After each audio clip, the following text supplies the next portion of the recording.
हर हर महादेव। श्री शिवाय नमस्तुभ्यम।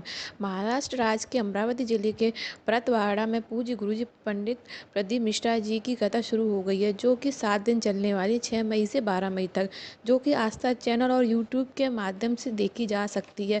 आज 9 मई चौथे दिन की कथा में गुरुजी ने कुछ महत्वपूर्ण जानकारी दी है और साथ में कुछ नए उपायों के बारे में भी जानकारी दी है। तो चलिए आगे बढ़ते हैं कथा की पहली जानकारी की ओर। गुरुजी ने बताया आज का नया जीवन में कष्टों को दूर करने का नया उपाय और साथ ही दुजेश्वर महादेव का नया विशेष उपाय भी बताया है, जो कैसे करना है और किस प्रकार से उन पर जल अर्पित करना है और दुजेश्वर महादेव का नाम लेने से क्या होता है। इन सब की जानकारी आपको इस वीडियो में मिलने वाली है। और 10 मई को अक्षय तृतीया है, तो इस दिन कौन सा उपाय करें जिससे हमें सभी के जीवन में वर्ष भर में कभी भी धन संपदा की कमी ना आए। इसकी भी जानकारी हम आपको इसी वीडियो में बताएंगे। आज 9 मई शिव भक्ति से महाप्राण कथा में गुरुजी ने कुल 10 उपायों के बारे में जानकारी दी है, जो कि आपको इस वीडियो के माध्यम से मिलने वाली है। यदि आपने आज की कथा किसी कारणवश नहीं सुन पाए हो, तो आपको इस छोटी सी वीडियो के माध्यम से आपकी पूरी कथा का आनंद प्राप्त होने वाला है। तो चलिए आगे बढ़ते हैं, परंतु आगे बढ़ने से पहले आप सभी एक बार श्री शिवाय नमस्तुभ्यम जरूर बोलिए। तो चलिए आगे बढ़ते हैं कथा की पहली जानकारी की ओर। जब जवानी तक खाया गया बुढ़ापे तक रहता है, जवानी में किया गया कर्म बुढ़ापे तक रहता है, तो उसी तरह जवानी में किया गया भजन बुढ़ापे तक साथ रहता है। बढ़ते हैं आगे कथा की दूसरी जानकारी की ओर। जब हम कोई नियम बना लेते हैं कि मैं 2 बजे पंडाल में जाकर कथा सुनूंगी, या फिर 5 जगह जाकर कथा सुनूंगी, या फिर 12 ज्योतिर्लिंग में से किसी भी एक ज्योतिर्लिंग की पावन धारा पर बैठकर कथा सुनूंगी, या किसी तीर्थ में बैठकर कथा सुनूंगी, अगर हम किसी भी प्रकार से नियम बना लेते हैं तो शंकर भी आपके पास आने का प्रयास करते हैं और वो आ भी जाते हैं। बढ़ते हैं आगे कथा की तीसरी जानकारी की ओर। शिव जी का नाम दुजेश्वर महादेव भी है।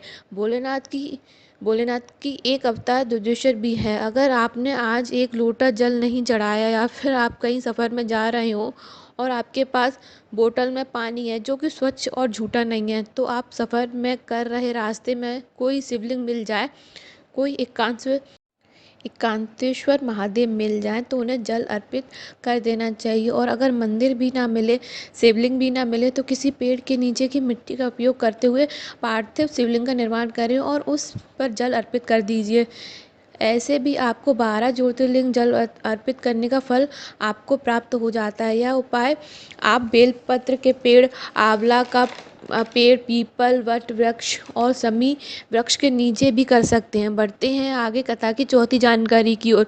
अगर आपको कोई कह दे कि आपके भाग्य में धक्के रखाना ही लिखा है, तुम जीवन में कुछ नहीं कर सकते हो, तुम्हारे साथ कुछ भी अच्छा नहीं हो सकता, या फिर आप बार बार कोशिश करते हो पर आपको सफलता प्राप्त नहीं होती है, सिर्फ दुख ही प्राप्त होता है, तो गुरुजी ने बताया है कि हम आप सबको ये बोलना चाहेंगे कि आप प्रतिदिन शिवलिंग पर 1 लोटा जल चढ़ाना प्रारंभ कर देना चाहिए और चढ़े हुए जल को अपने मस्तिष्क पर लगाना शुरू करो।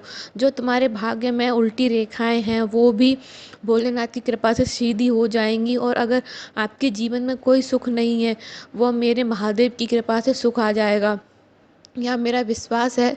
बस आप जब शिवलिंग पर 1 लोटा जल चढ़ाओ और वो जलाधारी से जल बह रहा होता है, वो जल थोड़ा झेल कर अपने मस्तिष्क पर 3 रेखाएं खींच लो, जिससे आपके जीवन की विपरीत रेखाएं हो रही होती हैं, दुख की रेखाएं हो रही होती हैं, वो सब कुछ सीधा होने लगता है, आपके सभी ग्रह अनुकूल होने लगते हैं। बढ़ते हैं आगे कथा की 5वीं जानकारी की ओर।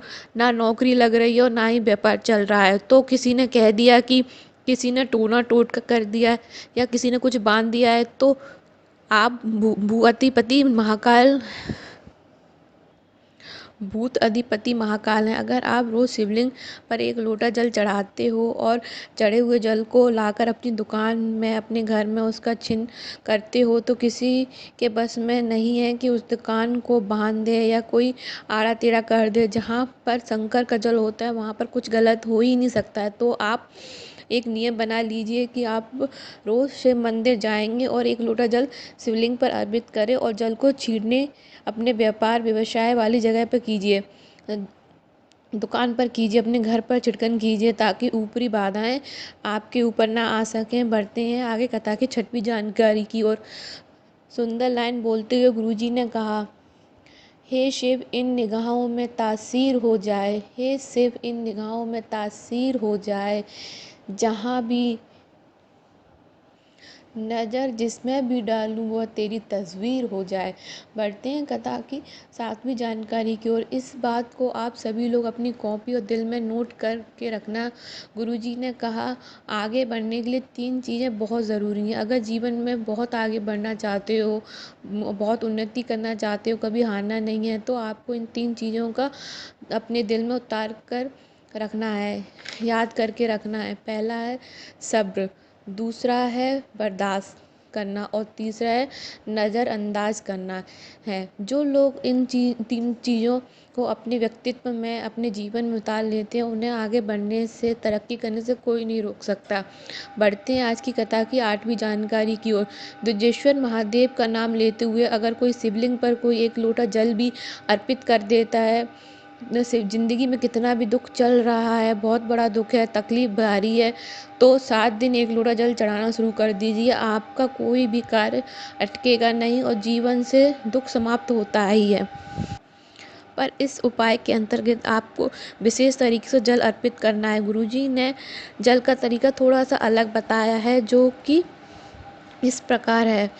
वो किस तरीके से जल अर्पित करना है। जब आप दुजेश्वर महादेव का उपाय करेंगे तो जल चढ़ाने की शुरुआत आपको जलाधारी से, जहाँ से जल नीचे गिरता है वहाँ से जल को सीधा चढ़ाते हुए गोल कटी भाग तक गोल घुमाते हुए, इसके बाद जहाँ से आप खड़े होकर जल चढ़ा रहे हैं वहीं तक वापस घुमाते हुए शिवलिंग के ऊपर फिर जल ले जाकर आपको अर्पित कर देना है। बढ़ते हैं कथा की 9वीं जानकारी की ओर।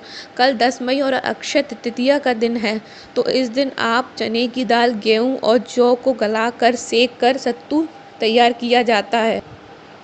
और जैसा कि आप सभी को पता है कि वैशाख माह चल रहा है और भोलेनाथ को सत्तू अर्पित किया जाता है। पर आप अक्षय तृतीया के दिन यदि आप सत्तू को भोलेनाथ को प्रसाद रूप में चढ़ाते हैं या फिर सत्तू का दान करते हैं, तो वह फल अक्षय हो जाता है, मतलब उसका पुण्य कभी भी समाप्त नहीं होता है। तो आप सभी वैशाख माह में सत्तू का दान अवश्य करिए और पंडित जी या अपने आसपास में ज़रूरतमंदों को सत्तू का दान अवश्य कीजिएगा और स्वयं भी अपने परिवार वालों के साथ सत्तू का सेवन अवश्य कीजिए। ऐसा करने वालों के वर्ष भर में कभी भी किसी भी चीज़ की कमी नहीं होती है, घर में भंडार कभी खाली नहीं होता है। तो आप 10 मई को सत्तू का दान अवश्य कीजिएगा।